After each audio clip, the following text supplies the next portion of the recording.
While little girls in France are being taught that Islam is a religion of peace and tolerance, little girls in Pakistan are being taught to behead anyone who makes fun of the most obvious false prophet in history.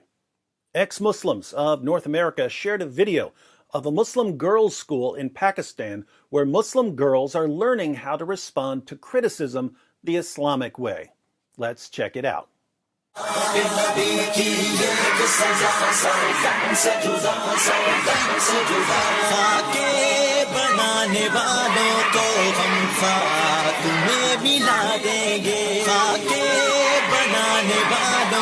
We need to give credit where credit is due. Islam may not be good at producing countries where people actually want to live, or at promoting literacy and education, or at defending women's rights. But when it comes to cranking out songs that make people want to go out and slaughter people in the name of Allah, jihadis are the kings of rock. There is none higher.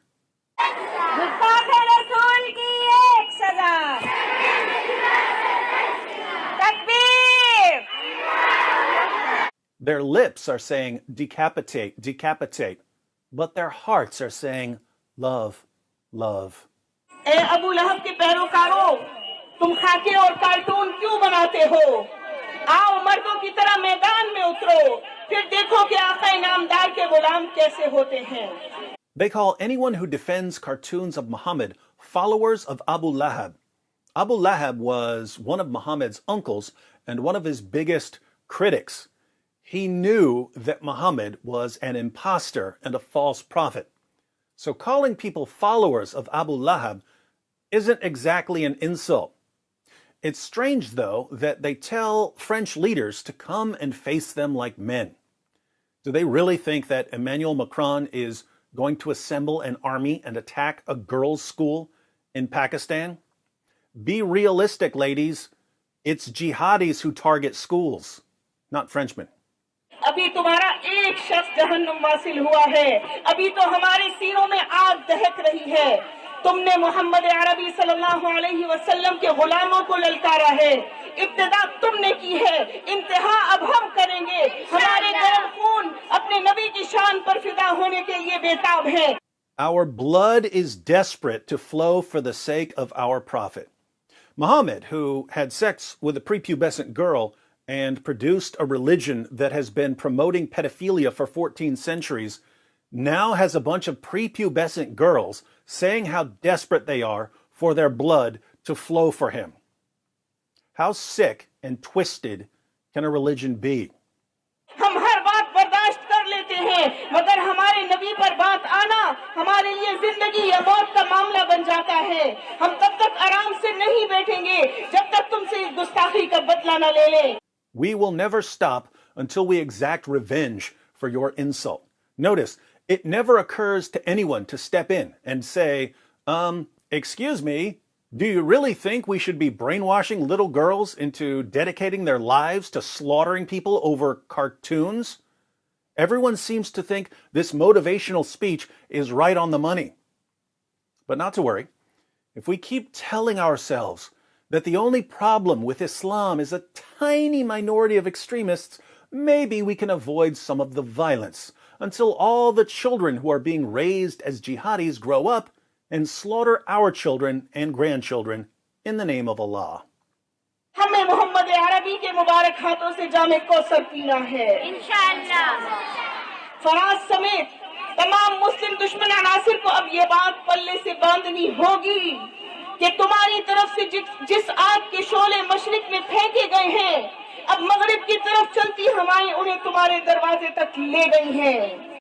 The flames you spread to us in the east will now reach you in the west. The flames of cartoons that people put on the internet and thus reach people in Pakistan on Facebook and Twitter will now reach you in France and Austria.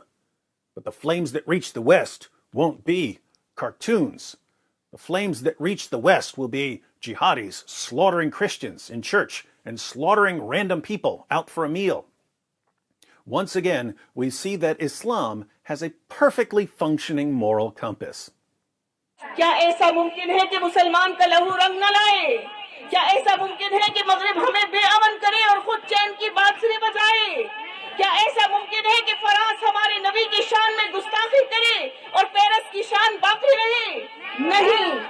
She's talking about Muslim girls shedding their blood to avenge cartoons.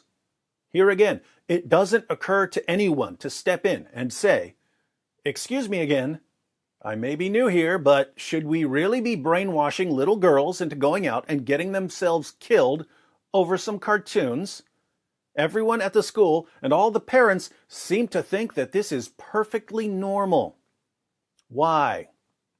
Because it is in Islam. दुनिया में ऐसा कहीं नहीं होता। जो तुम बोओगे वही काटोगे, जीने दोगे तो जियोगे। तुम्हारा सुकून हमारे अमन के साथ मशरूत है। Your peace is tied to ours. What does that mean? It means if you don't want us waging terrorist attacks against basically any European we come across, you had better silence critics of Islam. You need to make criticizing or mocking Islam illegal in Western countries that aren't under Sharia. You need to enforce Sharia blasphemy laws even in the West, or we're coming to kill you until you get so sick of dying that you'll do anything to appease us. You know what the saddest part here is? The saddest part is that Western nations could help these girls. And I don't mean by conquering Pakistan. I mean that these girls will eventually encounter a lot of Western culture through the internet.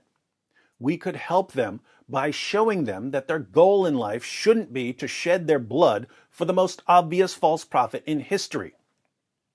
But instead of these girls encountering a unified voice, telling them that they shouldn't be letting an illiterate 7th century Arabian caravan robber tell them how to live their lives, they'll encounter Western politicians and journalists and educators and entertainers telling them that Islam is a wonderful religion and that Muhammad was a wonderful man, indeed, a true prophet.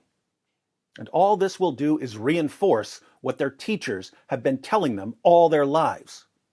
Schools in Pakistan are brainwashing little girls and preparing them to martyr themselves for a fake prophet.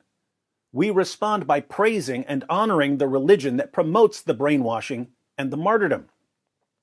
We respond to stupidity and insanity with more stupidity and insanity. The response of the West so far has been an epic failure, so why don't we try something new?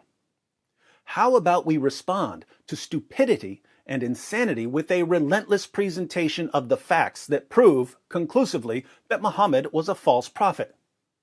We might hurt a lot of feelings, but we'll definitely save a lot of lives.